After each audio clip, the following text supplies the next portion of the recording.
Hi, this is Mella from Mella Reads. Thanks for coming today. I just wanted to do a slightly belated video where I wrap up what I purchased in July.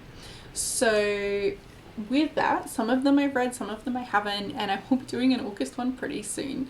And also buying books is not the only way I source my books to read. I borrow them from the library and I use some apps as well. And obviously there's already some on the bookcase behind me side.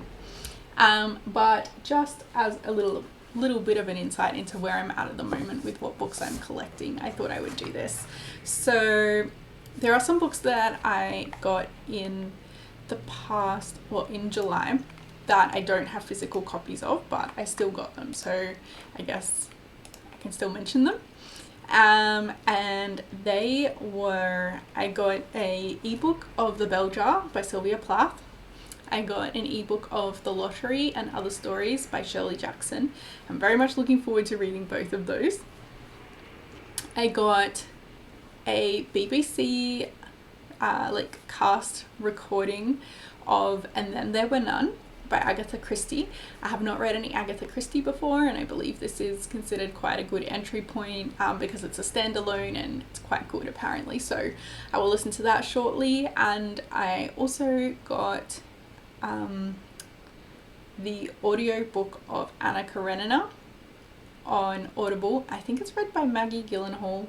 Obviously it's like massive, like 30 odd hours long or something like that, but they offered me a free credit, so I thought that was a great opportunity to get a really large text for free.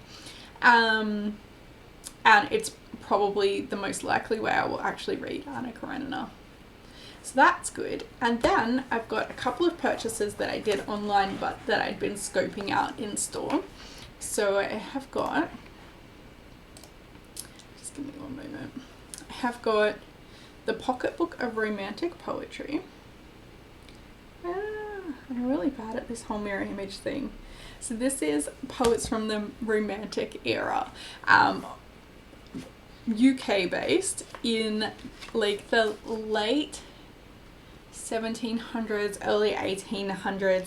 We've got William Blake, we've got William Wordsworth, we've got a little bit of Coleridge, a little bit of Lord Byron, a little bit of P.B. Shelley, some Keats. So this sort of crosses over the two generations or schools of romantic poets around that time. And it's like a little flexi cover. It's got this gorgeous like metallic embossing and a little gold leaf down the spine. My lighting is showing that really oddly. And I have added in a ribbon for myself, especially because I think it's the sort of thing that you will flick through and yeah, like you could sit down and read in one go, but that's not how you get the most out of the poetry. But I haven't gotten to it yet, but I think it's lovely and I'm really glad I bought that. And then also that I bought online that I'd spotted in store is selected poems of Emily Dickinson. Why am I so bad at this? Give me tips, people. Okay, again, flexi cover. A little lovely gold on the spine. I've added my own ribbon. I have given this one a read through and I speak about it in my video on reading and grieving.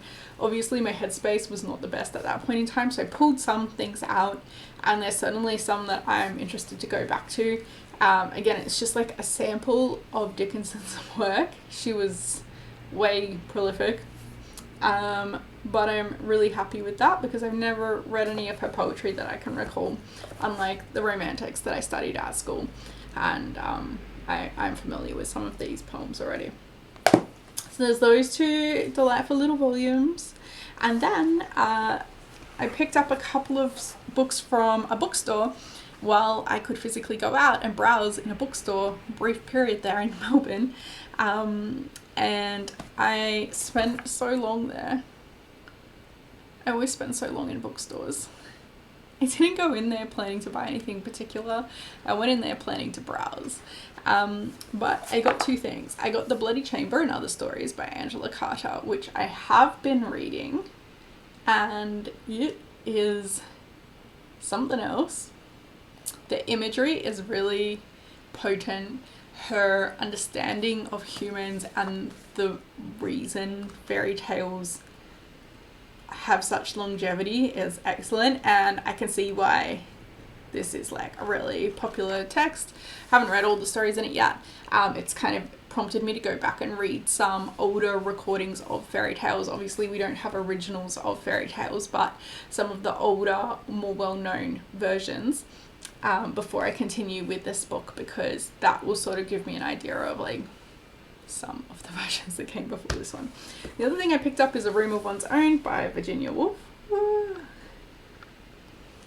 And my understanding is that this is basically a long essay about the importance of women having space to create. And that hits real close to home. And so this is like a pick up any day now. So, I mean, it's been hanging around for a few weeks, but that's not that long in the scheme of books. And I think I might have, let me just check one moment.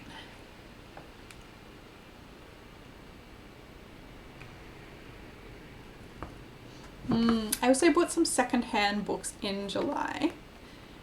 I think it was in July that I bought them. But I did mention them in another video, which I can link below. And they were Bridges of Madison County, which I started reading the other day, and it's really lovely. Ruth by Elizabeth Gaskell, which I will be reading shortly. Also, I will be reading these other ones shortly. The Enchantress of Florence by Salman Rushdie, which is like a magical realism, historical retelling, and The Floating World in Japanese Literature, which is on my list of like Japanese literature reads. So yeah, I can't remember if I bought those in June or July, but they're recent purchases, and if you can have a look at like any sort of pattern in my purchasing and tell me what I like to read, I would appreciate it, because I'm not really sure. I know I like classics. At the moment I'm a little bit interested in gothic stuff, but also I don't know what I like to read, and it's hard for me to express on my channel what you can expect from me, because I think it's pretty eclectic. Certainly I lean more towards classic and older texts because I think they've stood the test of time, and that says something about their quality and their value. Obviously that's not a universal rule though. So if you can help categorize me, I'd love to hear it. And I'm gonna wrap it up short and sweet. Thank you for watching. Hope you're taking care, and I'll see you next time. Bye.